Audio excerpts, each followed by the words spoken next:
emotional regulation. Strategies and techniques for managing and regulating emotions to make informed decisions and foster positive relationships.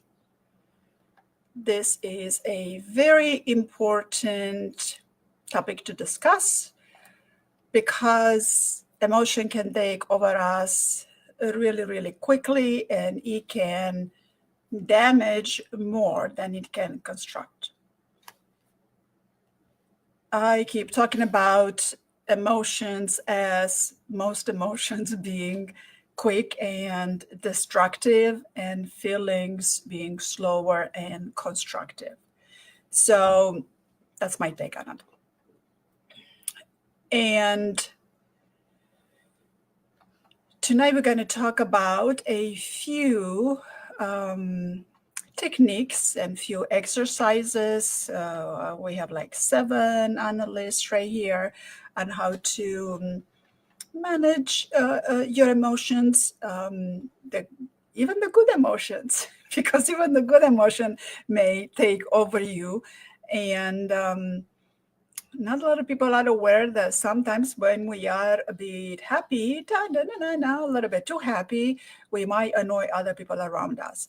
That is very sad, if you ask me, because everybody wants to be happy and we should be happy. But we want to have that empathy skill and build on the empathy skill to make sure we are not annoying other people around us. Well, yeah, they should grow up and smell the roses. Yes, I agree. But we don't know what they're going through. So if if someone may seem as if they might be annoyed by our enthusiasm and exuberance and happiness and us expressing it all, we might want to tone it down a little bit. Yeah. That's that for the positive emotion, to manage positive emotion. Other than that, spread your joy and your love and all of the gratitude and all of the positive emotion. We're gonna do the positive portfolio a little bit later, but right now let's talk about the negative emotions. Why? Because we have more negative emotions than we have positive emotions. Somehow, when humans were made, I don't know who decided to make humans, because it's not before humans made humans. So when humans were architected, they were architected for with about 4 or 6 basic emotions that not influence, but it influences your amygdala and your emotional response, your emotional arousal, things like that.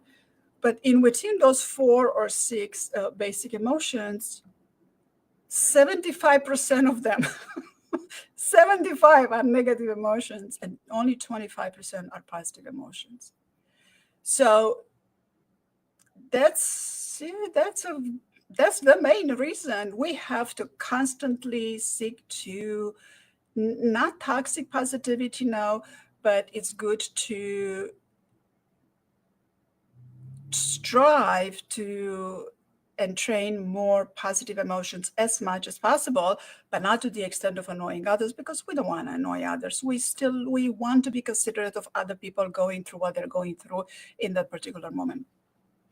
All right. So some of the well-known strategies for managing unpleasant emotions are deep breathing exercises, and there are a few techniques. We talked about it before. Feelfulness practices. My feelfulness practices will definitely have you manage your emotion and regulate your emotion in no time. Cognitive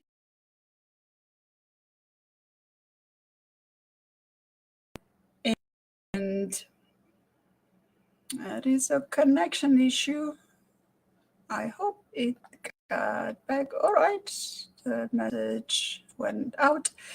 And journaling, it's a good idea. Seeking social support, like right now we're providing social support, taking breaks for taking care of yourself, and conflict resolution skills. So let's talk about deep breathing exercises. Deep breathing exercises, especially when you're in the middle of technology. I'm in the middle of a lot of technology, and sometimes things just don't happen as you click on them. They say click here to get this result, and then you click there, and then either nothing happens or you get a different result. Now, that's not right. So, what do you do then? Because it causes a negative emotion. So, take a slow, deep breath to calm the nervous system, because through conscious breathing, we get to stimulate the parasympathetic nervous system. Mhm. And there are different breathing styles. Count to three, breathe in counting to three, and then breathe out counting to five.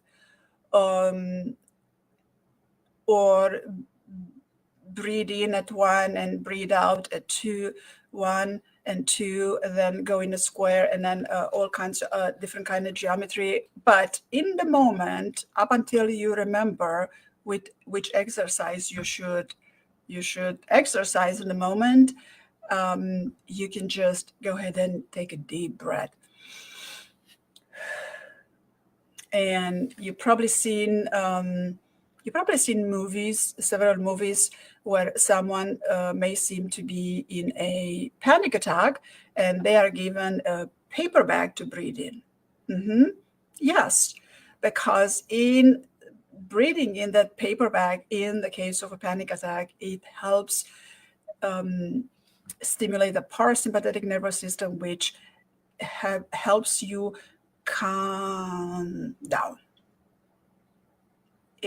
Your emotional arousal will lower, and you want to lower your emotional arousal at that time. Randy, do you want to add something about deep breathing exercises? One that I'm have used a lot and that I'm familiar with. There's hundreds and hundreds of them, but one that's easy to remember. There's two things about it. One is called uh, what is called squared breathing, and squared breathing is breathing in through your nostrils for 4 seconds, holding it for 4 seconds, exhaling through your mouth for 4 seconds, and waiting for 4 seconds. It's squared breathing, 4 4 4 4. The thing that I learned about these breathing exercises is most people, it does not work for them. If it doesn't work, it's because they're doing them for about 30 seconds, a minute. To be really effective, that type of breathing has to be done for 3 minutes or more. And 3 minutes can be a long time, can feel like a long time. So uh, just when if anybody wants to practice that, if they feel like they're getting excited about something, or just want to practice and see how it feels, get a watch, or something, and make sure that it goes for 3 minutes. Because my tendency when I would do it, I'd do it maybe 30, 45 seconds. And that's just not enough to activate the uh, it actually is the real popular word in trauma circles and in this kind of thinking is the vagal, VAGAL, the vagal nerve theory. That's real hot, and there's all kinds of workshops that people can take to learn about it. But that activates that vagal nerve in our body, which activates the parasympathetic nervous system, which is the part of our body. And I'm not a scientist. I hate science. I failed my first class in college was science, and I failed it. And it activates that part of our body that says it's okay, things are all right, are safe, things are okay, no need to worry, no need to be in a fight mode. So yeah, that's what I would say. Very good, very good. So, I so can add I can add one other thing on there too, if you want, yes, Carmen. go Uh, ahead, go ahead.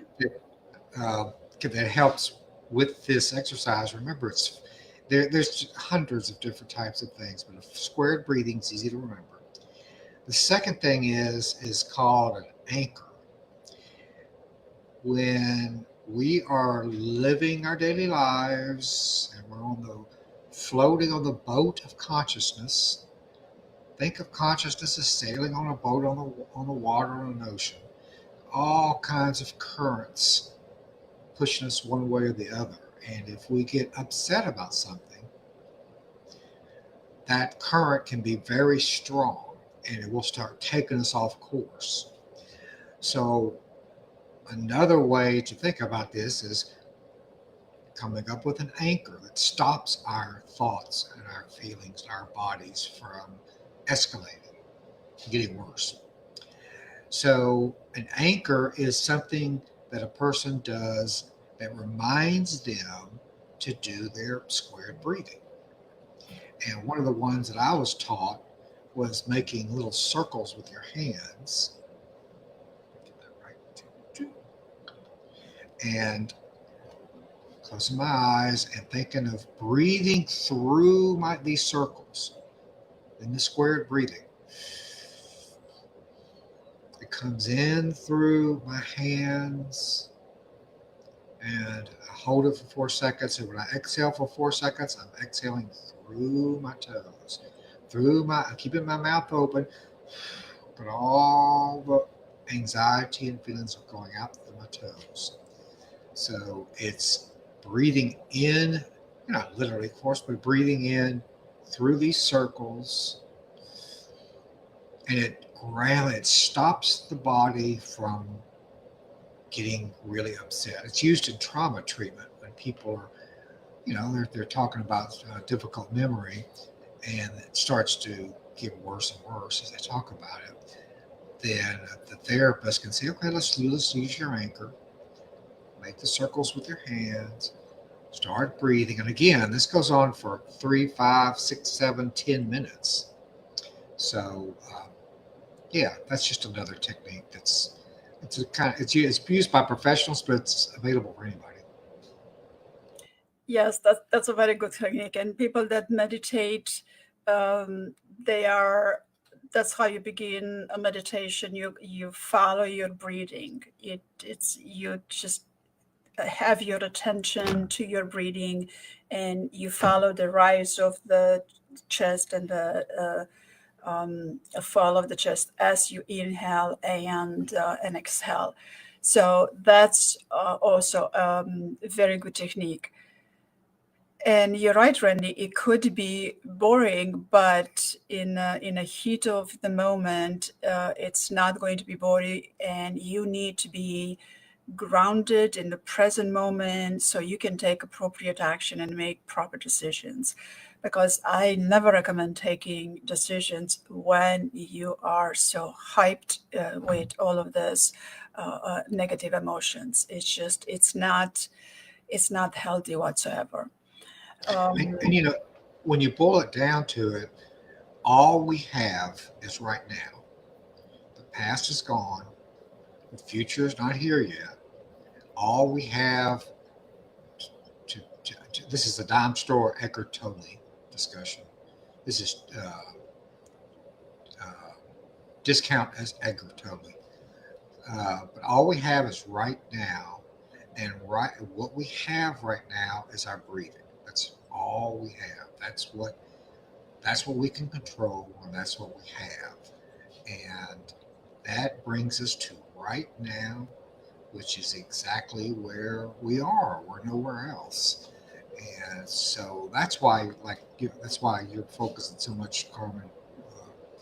Your focus is on so much on breathing and breath exercises and all, because it does what's called ground. It reminds our mind, okay, the past is gone. Who knows what will happen in the future? I just myself, just this week, I knew that I was going to have a conversation with somebody, and it was making me very anxious thinking about it, because I knew they wanted me to make a trip to go see them. I knew I couldn't. Anyway, I was there, and it never even came up. But those thoughts that were there were in the future, and I forgot that I'm not in the future. I forgot that I'm right here, right in the present, right now. That's all. That's really all we have. So there's your discount pickle totally lecture for the day. Yes, yes, you are correct. All we have is the present moment, and we are familiar with being in a moment and being in your body. And the way I start every coaching session and every hypnosis session is to let's just take a few breaths. So we just breathe a breath or two or three breaths, and then we begin, because so much happens in you taking your attention, allocating your attention to that breathing, right? Because when you have so many emotions in your body, you want to bring your attention in your breathing, and then you will be able to manage these emotions much better. So you can count one to inhale and two to exhale, and continue to count it this way. And eventually your count is going to be slower and slower. Or you can count to three on an inhale and count to five on an exhale. Or you can do the square breathing. You breathe in, you breathe out, you breathe in, you breathe out, and do the square breathing. Then you can do the breathing through the circles. Just imagine you have some circles there, and you breathe through those circles. And then if you happen to have a straw, to breathe through the straw, that is going to help you tremendously to breathe through it too, to help your own parasympathetic nervous system, and to not overload your amygdala, because the main function of the amygdala is to defend you when your life is in danger. But our life is not in danger when we have emotions rush over all the time. Like with technology, I'm dealing with so much technology, and I'm just sitting in a chair with technology. My life is not in danger, but I'm running through emotions with all of these apps and programs that I need to figure out and have them work the way they should work. All right. Then number two, we can definitely do some feelfulness practices. So with the feelfulness practice, you start with the breathing, and it's not about you feeling your emotion. You're going to feel your emotion regardless, but you want to begin with mindfulness, as in to not judge the emotions that you're having. Once you start breathing, then you realize that there's nothing to judge, there's everything to manage, and make it happen the best way that you can make it happen in that moment. Not a judgment, just be curious, because you're going to have the same emotion differently at different intensity, and just be curious about it. What intensity is this emotion? I was like, oh, it's interesting, I'm having an emotion. So no judgment of that, and observing it with detachment. It's a very specific skill that I teach in feelfulness, the detached observation skill. It is a powerful skill. But up until you get to learn this feelfulness techniques, the detached observation skill, you can imagine a flower. This is called the flower technique. You can imagine a flower, and you can ask the flower to collect that emotion from your body and remove the emotion from your body. And the most fascinating things happen. I've been teaching this technique for how many years, and it is still amazing how well it works. Even for me, I've been using this flower technique for how many years? I still use it, and it is it's mind-boggling. It works. So if it works and you're not so emotionally aroused, then by all means use it, feel good, help others, do what needs to be done in that particular moment. All right? And then we have cognitive refraining. Cognitive refraining involves identifying and challenging negative or distortion thoughts and replacing them with more positive and rational ones. The very first positive and rational thought that you can replace, you can reframe with is, I'm breathing. I'm breathing pretty good. I am capable of breathing in and breathing out. I am breathing. And once your emotional arousal has decreased a little bit, then you can begin to reframe these negative thoughts, because those people that can regulate their emotions and make informed decisions based on a balanced perspective are very good at reframing their negative thoughts. And number two, easiest reframe of your negative thoughts is that the past is gone and the future is not here, and I am breathing right here in the present moment. There's more complicated ones to do, of course, but this is something basic and something easy and simple. You want to add something, Randy? If anybody's interested in the cognitive reframing that you're referring to, Carmen, there's simple Google search, and there's all types of list of cognitive distortions that you're referring to that need to be rethought. Basically, is what happens. Example: I can't handle this. I'm not. I can't tolerate this. This is intolerable. The way that Carmen's suggesting to reframe it. Reframe its technical word for changing it. Well, what do you change it to?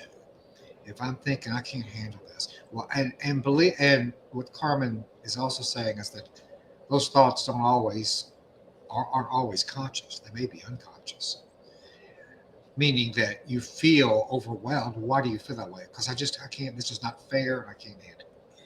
Well, if you want to change, I can't handle it. What do you change it to? One possibility, it's not the answer, but one possibility is, for instance, I hate this. I'm miserable. It's going to make my life miserable, but I'll get through it. It won't kill me.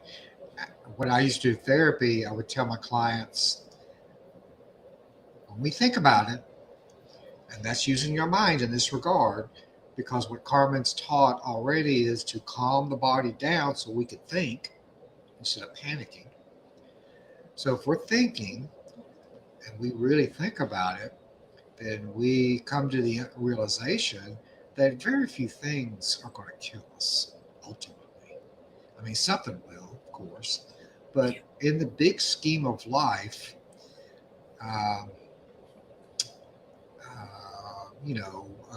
getting fired is not something that was going to literally kill us. And I'm speaking from experience. I've been fired before, and twice, and once when I was 24 and once when I was 60. And that was many years ago. But uh, and you're alive. I'm alive. I lived through it. I hated it. It was difficult, but ultimately, and it's cliche, but it was the best thing that ever happened to me in this portion of my life. It was the best thing that ever happened. So, but we change our thinking. So if you want to go online and see, there's all kinds of cognitive distortions that we tell ourselves that Karma's referring to, and to reframing them. But to reframe them, you have to first make yourself aware of what they are. And one other thing I'll add now that I'll stop talking is that one of the little shortcuts that I used was thinking of things as uh, should, must, have to, ought to. Should, must, have to, ought to. And if you're feeling miserable about something, it's a good chance that you're thinking something somewhere that uses those words. Should, have to, must, ought to. And there's very few things in our lives that we have to do. We have to breathe, we have to eat, we have to drink water, we have to sleep, we have to go to the bathroom. What else? Do we have to? Um, do we have to be treated fairly every day? Well, no, we should be. Should we be? I don't know. Anyway, so there's a lot of things that we could, a lot of cognitive reframing online, and a list of it that can be very useful. Yes, that's a very good point. Then we move on to number 4. Number 4 is journaling. You can write down your emotions and your thoughts and your experiences, and you can write. And nowadays, with all of the smartphone and those the handheld devices, you can voice it. And you can, when you talk to your typewriter, you can voice it in any tone you want. Not when you talk to other people. No, no, no. If you're talking to a typewriter, you're probably hallucinating because Not this kind of typewriter. oh, Yeah, this bad type.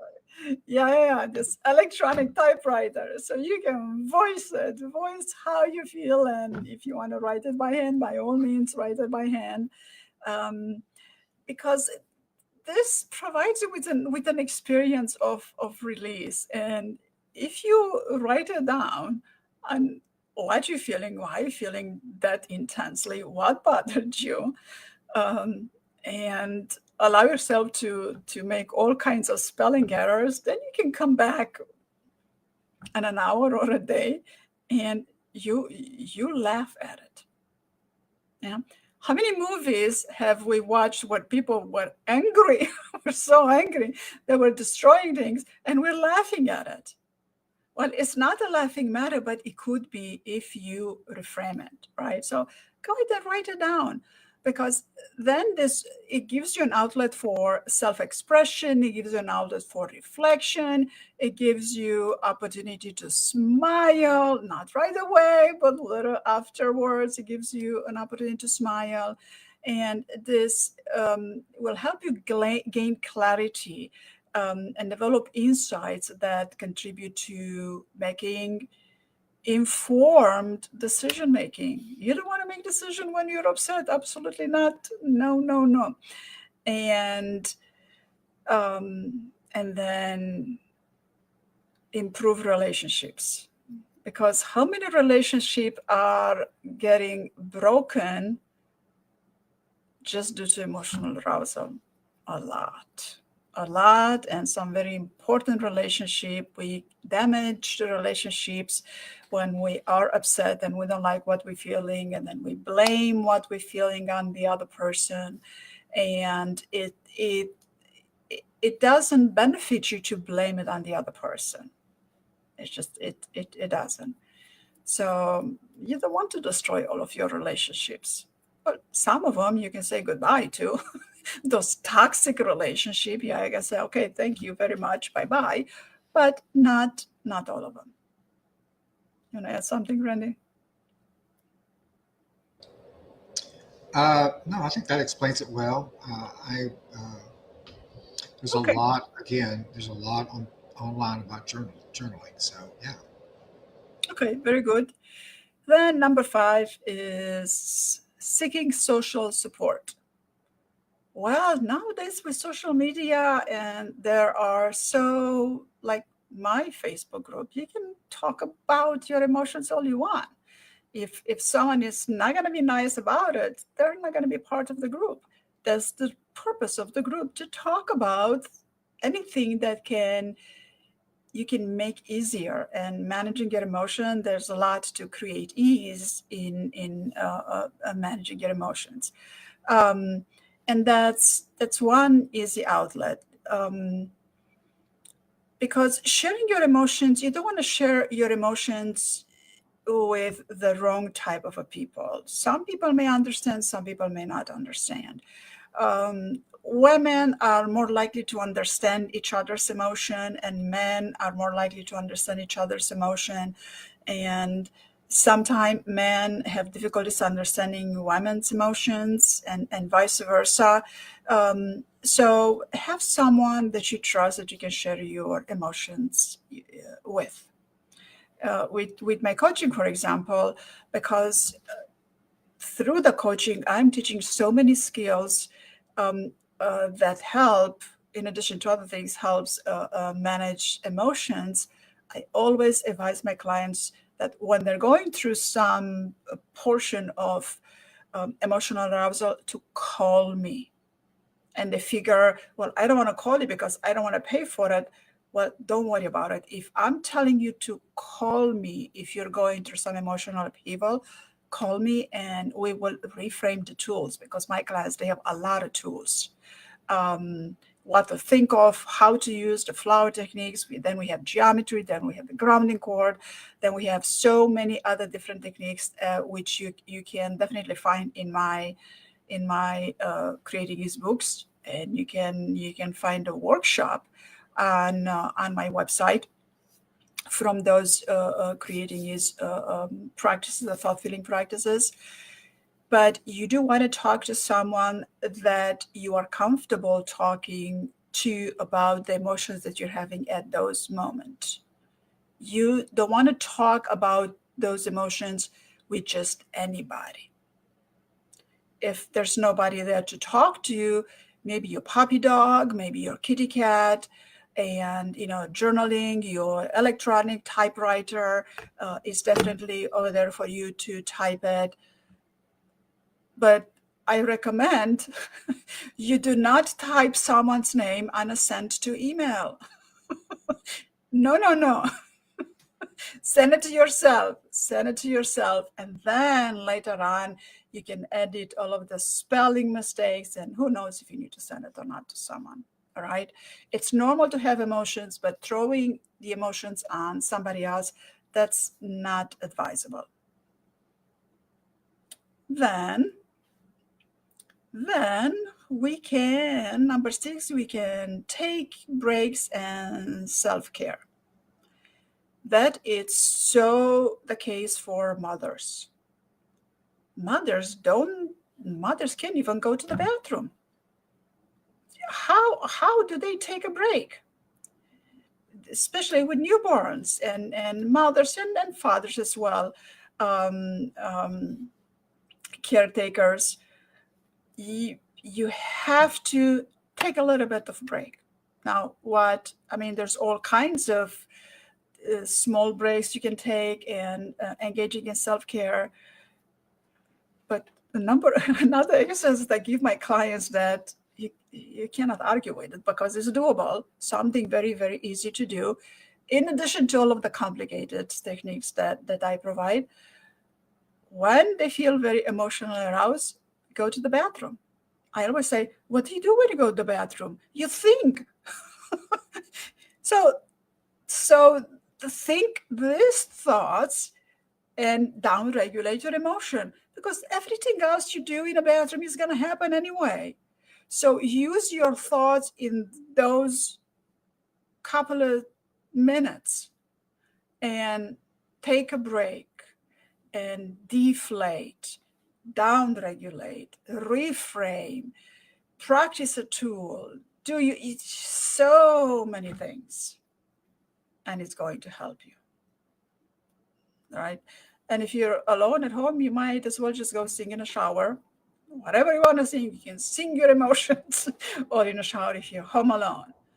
Because you don't, remember, whatever you do with your emotional intensity, you do not want to throw it on other people. Other people are not responsible. You are responsible to manage your emotions. Life is tough. I have emotions too. Randy has emotions too. We all have emotions, but we're not children anymore. So we don't get to throw tantrums anymore. So the way adults throw tantrums is by throwing their emotions on other people and make other people be at fault for their emotions. And then number 7, we have conflict resolution skills. That is a topic of its own for an entire course making. Yeah? Because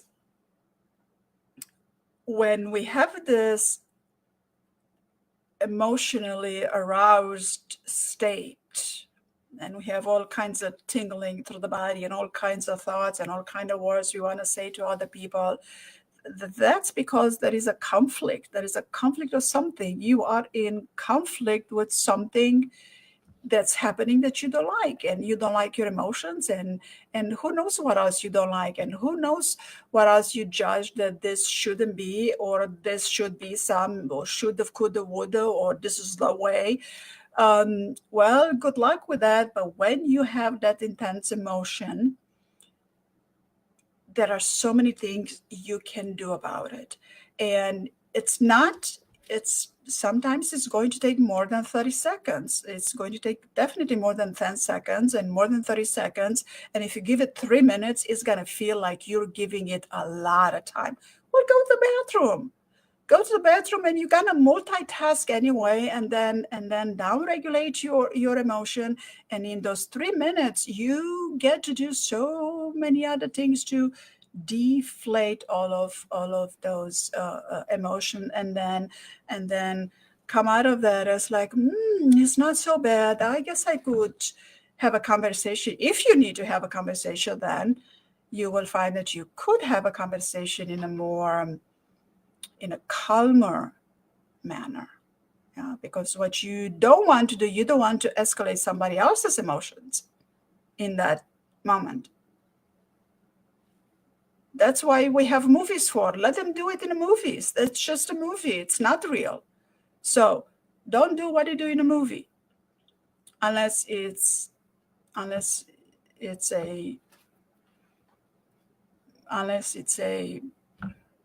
I'm not gonna go there. I'm not gonna go there. You wanna add something, Randy?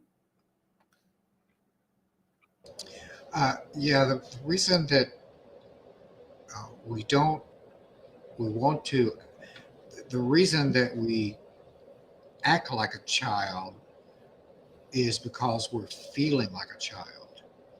And these techniques can help us gain an adult perspective on what feels like, and they're probably unresolved feelings if it's really triggering us, really upsetting us. If my spouse, if we have a fight because, um, to quote a Paul Simon song, they leave the window up and I like it down. If we have a fight over that, it's not about the window. It's about something else. It's triggering us in some way. And those triggers are emotions that go back to typically a long time ago. They're child emotions. Something is upsetting us in a very child, and we're taking a very much of a child perspective on it. It's overwhelming, it's miserable, it's terrible. So, doing these exercises helps us see things as adults, basically. And it is hard. Yeah, it's a hard world to live in, but seeing things as an adult makes it easy to resolve conflict because we don't take it so personally and we don't get so attached. Now, that's not possible 100% of the time. It's possible more than what we probably feel like it is sometimes. Yeah. Yes, you bring out a very good point. Yes, so we are not looking to eliminate the emotion because that is wishful thinking. Managing emotion doesn't mean eliminating emotion altogether. It means deflating them a little bit, down regulating them a little bit. And how good of a job you're doing, don't measure that. Just measure that it's not as intense as it was 30 seconds ago, and it's less intense as it was a minute ago. That's all. And if the emotion continues to be the same intensity for the next 5 to 10 minutes, then your thoughts are going, this should be like this, that this what they did wrong, look what they're doing, this is not right. You go into all kinds of judgment and evaluation. So cognitive reframing, change your thoughts. Yeah, because you're free to think those thoughts later on, the same thoughts under a different emotional intensity. So why think them now when you're so emotionally intense? Think them later when you deflate your emotional intensity.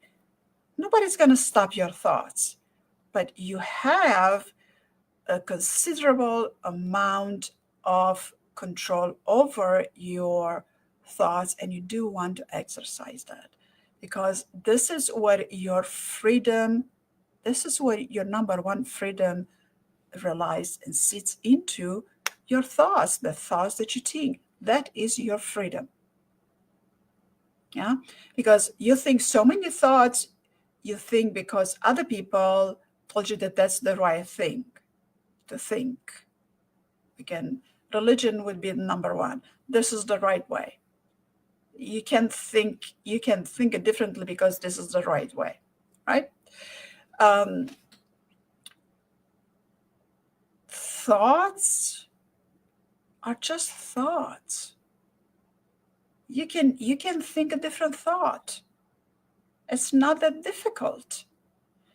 And then why would you want to stay in the argument because it makes you feel good? Well, no, it does make you feel good because you're emotionally aroused and there is an intensity to your emotions, so you're not feeling good. So you want to feel a little better, not eliminate. If you can eliminate the emotion, let me know how you do it, because I don't know, you can down-regulate it, right? You can transform it, you can shift it. Then you can choose your thoughts, put something positive in it. You're still breathing. Yeah, you will take care of what needs to be taken care of a couple of minutes later, right? Like you're upset over somebody sliding the window up and down. So why'd you do that? I need it open. You need it. What? You're right. Something is triggering you. So go to the bathroom, down regulate. That going to the bathroom is gonna ground you. So even if you don't need to, you're gonna have a drop over there, 2-3 drops, and that activity in itself is going to ground you. Yeah, because your thoughts are gonna go all the way down to what you're doing. That it's automatic grounding. That's why I listen to the bathroom. Yeah. And then you can have the discussion about, see, I'm upset about, there was nothing wrong with the window, but I'm upset about something you said to me 3 days ago. Well, yes, this is the time to talk about it. Something that's happened 3 days ago, somebody did something, somebody said something, somebody didn't do something, because now you are somewhat detached from that experience and you can have a decent conversation about it.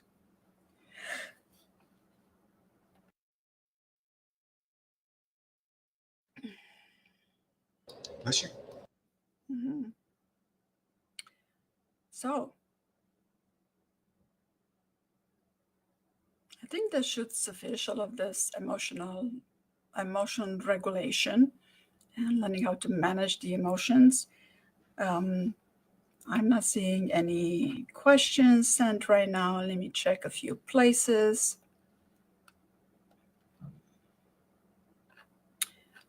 Oh yeah, somebody sent a question. What what if the bathroom is occupied and I can't go to the bathroom? Well, if you live in a household that has only one bathroom, I don't know, drink a glass of water. Drink a glass of water. That will also help ground you.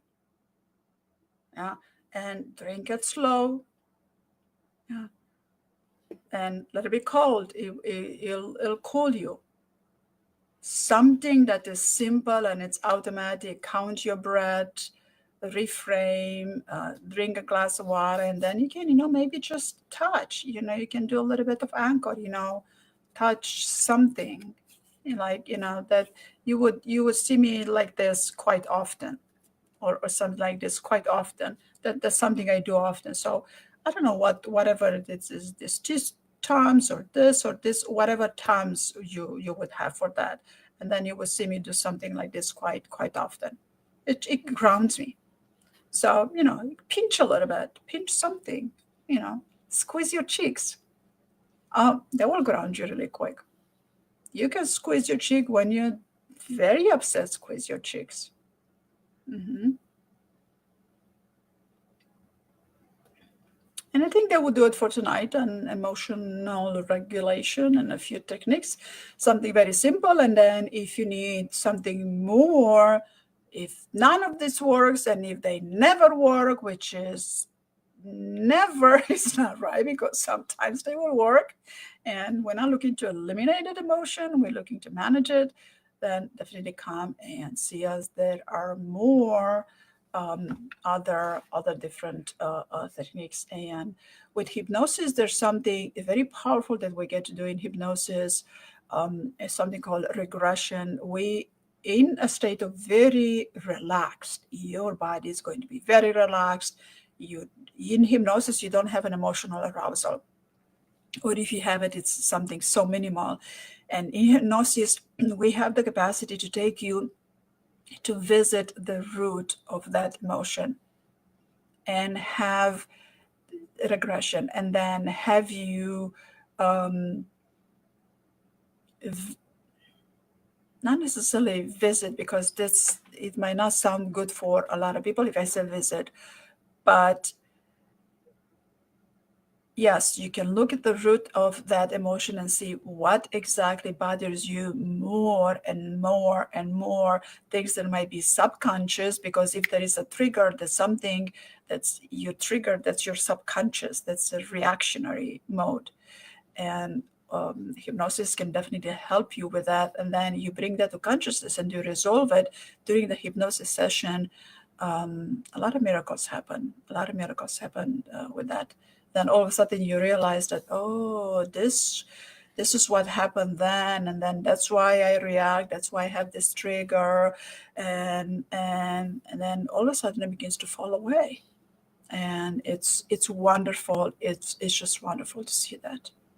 And then even after a couple of, if all we do with hypnosis is working on one particular emotion, a lot of people want to work with that, with their snapping. When they snap, why do they snap? So in a case, I'm working with a lot of clients that want to resolve their snapping habits. There, with a snapping, there's something that has happened repetitively. That can be trauma, or that can be something unresolved. It doesn't have to be a trauma. That we can work with that, and then all of a sudden you find yourself not snapping. And I have a client right now that she's progressing so beautifully, progressing very well, that she is able to have the thoughts that would take her into an emotional intensity, but then she's able to keep these thoughts at bay. And these are the judgmental thoughts. These are the ruminating thoughts. These are the automatic negative thoughts, that it shouldn't be, and because of this, and he did this, and all of the reasons and all of the judgment. Yeah, she is able at this point to just not engage with those thoughts. How miraculous is that? That's quite amazing. Quite amazing. All right, Randy, do you want to add something? No, I think